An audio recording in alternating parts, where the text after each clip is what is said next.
হাতে আমল নামা দিয়েছে, জোরে বলেন সুবহানাল্লাহ। আরো জোরে বলেন সুবহানাল্লাহ। ইন্নী যানানতু আন্নী মুলাকিন হিসাবিয়া ফাহুয়া ফি ঈশাতির রাদিয়া। সে অত্যন্ত আনন্দে থাকবে, অত্যন্ত খুশির ভিতরে থাকবে। ফি জান্নাতিন আলিয়া, জান্নাতের উচ্চ মাকামে সে থাকবে, জোরে বলেন সুবহানাল্লাহ। আর ফেরেশতারা বলবে কুলু ওয়াশরাবু, এই আল্লাহর বান্দা বান্দিরা খাও এবং পান করো। কুলু ওয়াশরাবু হানিআম বিমা আসলাফতুম ফিল আইয়ামিল খালিয়া। অবসর টাইমে নির্জনতায় বসে গভীর রজনীতে কত জিকির করছো, কত তাহাজ্জুদ পড়ছো, কত কোরআন তেলাওয়াত করছো, কত দান সদকা করছো, আল্লাহর কাছে কত দোয়া করছো। এই বান্দা কত নফল নামাজ পড়ছো, কত ইশরাক আওয়াবিন চাষ পড়ছো। তোমার ওই আমলের বিনিময়ে আজকে তুমি তৃপ্তি সহকারে খাও এবং পান করো, জোরে বলে সুবহানাল্লাহ।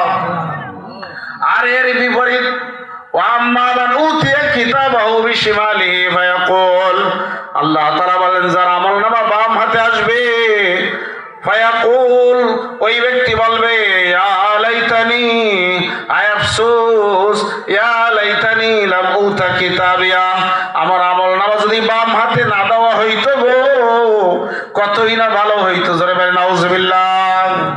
ইয়া লাইতাহা, সে বলবে কি জানেন, ইয়া লাইতাহা কানাতিল কাদিয়া, সে বলবে ইয়া লাইতাহা লাম উতা কিতাবিয়া ওয়া লাম আদরি মা হিসাবিয়া, হায় আমি তো কোনোদিন ধারণা করি নাই আল্লাহর সামনে আমার একদিন আসতে হবে, আল্লাহর সামনে হিসাব নিকাশ হবে, কোনোদিন তো আমি কল্পনা করি নাই, জোরে বলেন নাউজুবিল্লাহ।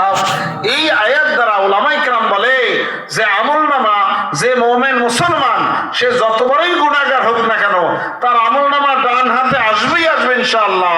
হয়তো মাফজবে কম বেশের কারণে জাহান্নামে শাস্তি হবে, আল্লাহ কাউরে মাফ করবে, কিন্তু যে ধারণা আখিরাতকে বিশ্বাসই করে না, কাফের, তার আমলনামা নিঃসন্দেহে বাম হাতে আসবে, জোরে বলেন নাউজুবিল্লাহ।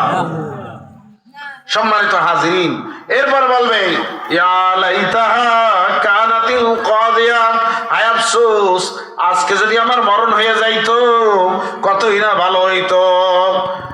ইয়া লাইতাহা কানাতিল কাদিয়া মা আগুনা আন্নি মালিয়া, হায়রে আমার মালে তো কোনো ফায়দা দিল না, দুনিয়ায় মাল তো কম কামাই নাই, অনেক মাল কামাইছি, রাষ্ট্রীয় সম্পদ অনেক আত্মসাৎ করছি, জনগণের মাল অনেক মানিং দিছি, কেউ টের পাই নাই, কলমের খোসার মাধ্যমে অফিস আদালত করছি, কত উপর র্যাঙ্কের অফিসার ছিলাম, কলমের মাথার মাধ্যমে খোসা দিয়া কত কোটি কোটি টাকা দুর্নীতি করছি, দুনিয়ার কোনো মানুষ টের পায় নাই, হায়রে আমার মাল তো কোনো ফায়দা দিল না, জোরে বলেন নাউজুবিল্লাহ।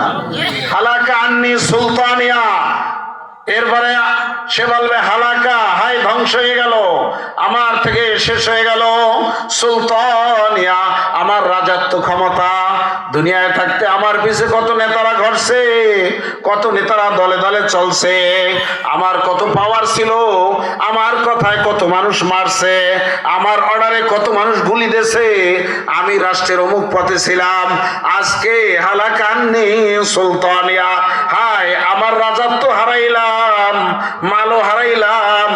এরপর আল্লাহ বলবেন খুযুহু ফাগুল্লু, এইগুলারে ধর, আল্লাহ ফেরেশতাদের বলবে এইগুলারে ধর, খুযু, ধর, ফাগুল্লু, হ্যান্ডকাপ লাগা, দুনিয়ায় থাকতে কত মানুষকে অন্যায় ভাবে হ্যান্ডকাপ লাগাইছে, আজকে এগুলারে ধর, খুযু ফাগুল্লু, সুম্মাল জাহিমা সাল্লু, এরপর গরম পানির মধ্যে নে, গরম পানি মাথায় দিয়ে ঢাল, জোরে বলেন নাউজুবিল্লাহ। সুম্মা ফি সিলসিলাতিন যারউহা সাবউনা যিরাআন ফাসলুকু, 70 গজ শিকলে বান ওই জাহান্নামের পিলার, ফি আমাদিম মুমাদ্দাদা, আল্লাহ বলে লম্বা লম্বা পিলার থাকবে 70 গজ, এই যে বিশাল বিশাল শিকালে, জাহান্নামের মধ্যে ছাগল গরু যেরকম বাইন্দা গোস কুইপা রাখে ওই রকমের এগুলারে বান শিকলে, জোরে বলেন নাউজুবিল্লাহ। সম্মানিত হাজিরিন, এই জন্য পুরা সূরার ভিতরে আল্লাহ তাআলা কত সুন্দর ভাবে এরপর কি করবেন,